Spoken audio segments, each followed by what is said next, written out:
इसके थोड़ी देर बाद ही उसे भगत सिंह के साथ दिल्ली जाना था। चलने के लिए उठा तो उसके पैर लड़खड़ा गए। पूछने पर उसने साफ साफ बता दिया। जब भगत सिंह ने उस गाड़ी से न जाकर शाम की गाड़ी से जाने की बात कही तो सुखदेव बिगड़ उठा। मैं तो यह जानना चाहता हूँ कि आखिर इसके नशे में कौन सी बात है कि लोग इसके पीछे दीवाने रहते हैं, और यह अनुभव मैं होश में रहकर ही कर रहा हूँ। यह कहकर वह सामान उठाकर चलने को तैयार हो गया। बाद में भगत सिंह ने बताया कि रास्ते में एक दो बार उसके पैर जरूर लड़खड़ाए, लेकिन बातचीत और व्यवहार में उसने यह हाजिर नहीं होने दिया कि वह नशे में है। कुछ साथियों का मत है कि सुखदेव एक कमजोर तबीयत का व्यक्ति था और उसने अधिक समय तक एक निश्चय पर जमे रह सकने की क्षमता का अभाव था। मेरे ख्याल से सुखदेव उससे उल्टा था।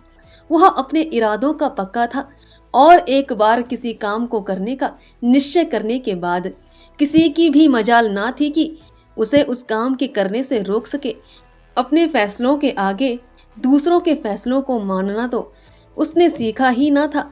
हाँ, अमल में अगर किसी समय उसे ऐसा एहसास हो जाए कि उसका फैसला गलत था तो दूसरों की नाराजगी, बदनामी या लोक लाज की परवाह किए बगैर वह उसी मुस्तैदी से पीछे भी हट सकता था। अपने इस स्वभाव के अंतर्गत जेल में उसने कई ऐसे कदम उठाए जिनसे हम लोगों को काफी परेशानी का सामना करना पड़ा।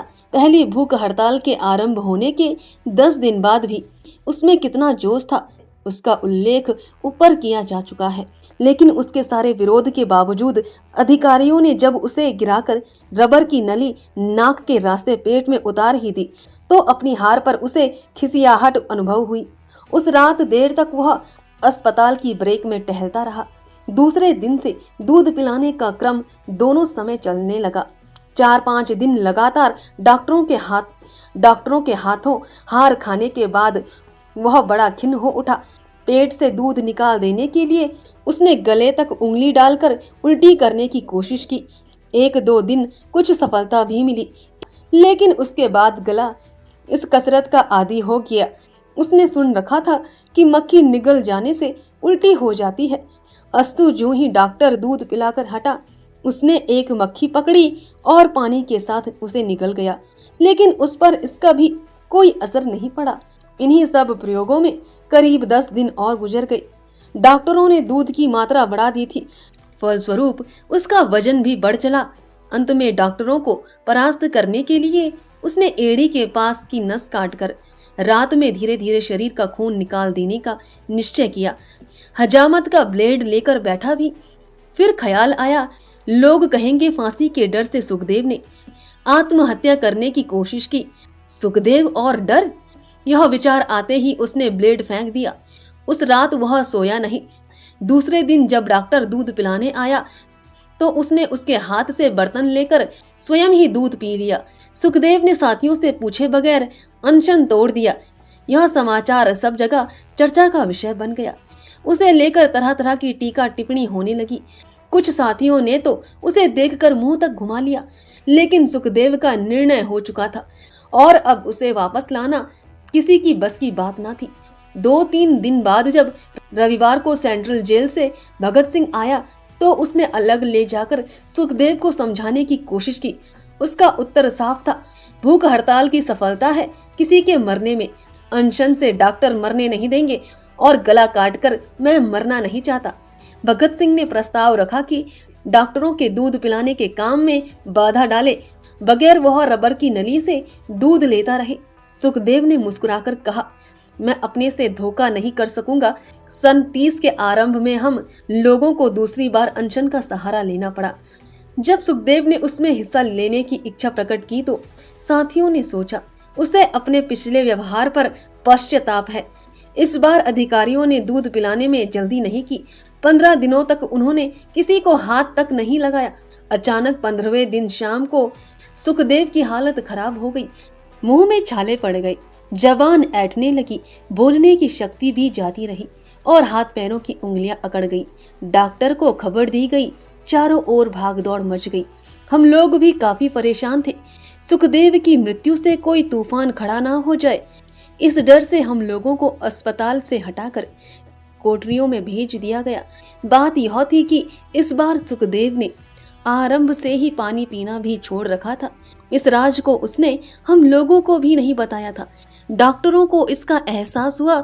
उसकी हालत देखकर उन्होंने उसे पानी पिलाने की कोशिश की तो उसमें न जाने कहां से स्फूर्ति आ गई और वह गिरता पड़ता उठकर भागा। यह उसका आखिरी विरोध था।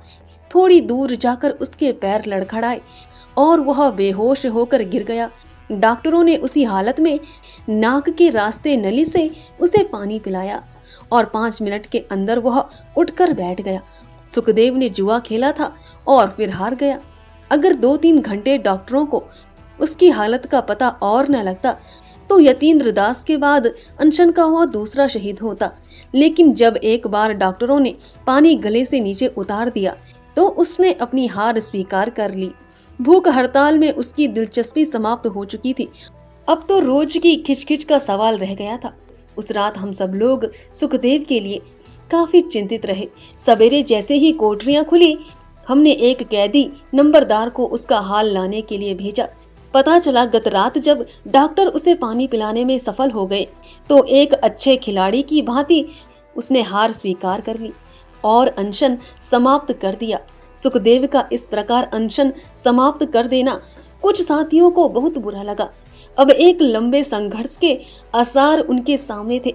उनके व्यवहार में सुखदेव के प्रति एक बहिष्कार की सी भावना आ जाने पर भी उसने कभी कोई शिकायत नहीं की और ना ही किसी के सामने अपने काम की सफाई पेश की। यह भी उसके स्वभाव का एक अंग था। दूसरों के सामने रोना, किसी के प्रति ममता का प्रदर्शन, सहानुभूति चाहना या सहानुभूति का पात्र बनना वह कमजोरी समझता था। इसका यह मतलब नहीं कि उसे किसी से लगाव नहीं था या वह कभी रोया ही नहीं। यूं सुखदेव दल के सभी साथियों की आराम और तकलीफ के लिए काफी परेशान रहता था, लेकिन ऊपर से ऐसा रवैया कुछ परवाह नहीं। यह मेरी बला से का होता।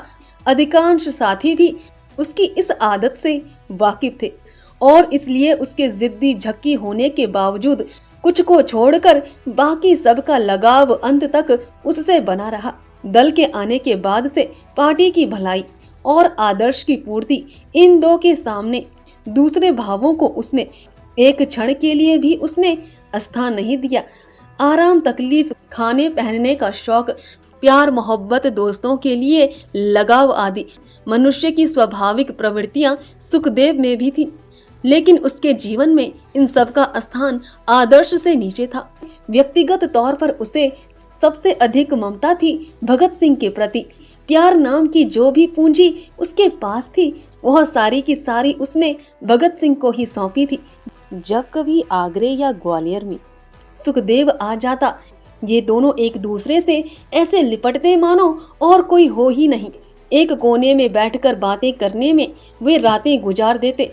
राजनैतिक सिद्धांतों से लेकर पंजाब की अलग अलग पार्टियों के अलग अलग नेताओं और कार्यकर्ताओं की गतिविधि आदि सब पर टीका टिप्पणी होती और समय आने पर आदर्श के लिए अपने इसी सबसे प्यारे दोस्त को मौत के मुंह में भेजने में उसे संकोच नहीं हुआ।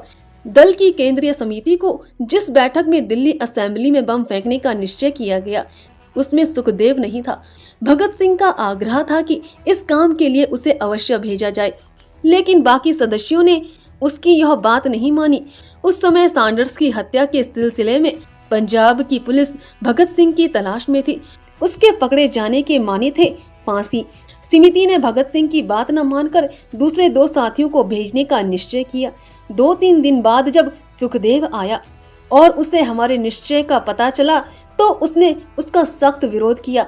उसका कहना था कि पकड़े जाने के बाद अदालत के मंच से दल के सिद्धांत, आदर्श, उद्देश्य और बम विस्फोट के राजनीतिक महत्व को भली प्रकार भगत सिंह ही रख सकता है।